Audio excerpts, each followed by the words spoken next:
नमस्कार. काव्ययोग काव्य संस्था पुणे महाराष्ट्राचा लाडका कवी त्या कवितेच्या स्पर्धेत मी वडील ही माझी कविता सादर करत आहे. माझं नाव आहे श्रीपाद लक्ष्मीकांत जोशी, कोरफळकर, पुणे.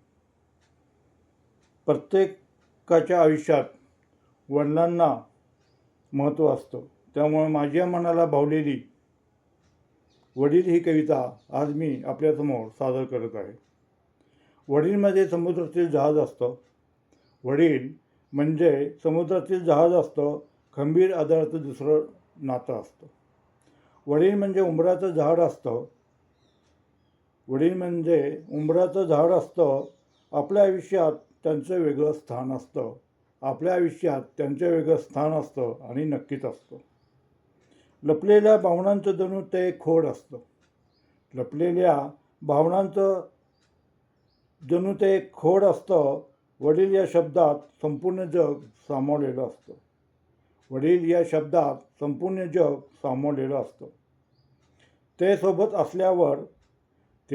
असल्यावर जग ही आपल्या मुठीत आल्यासारखं वाटतं. वडील म्हणजे एक समुद्रातील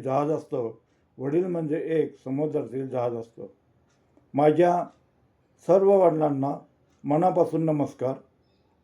मी ही माझी वडील ही कविता सर्व वडिलांना समर्पित करत आहे. धन्यवाद.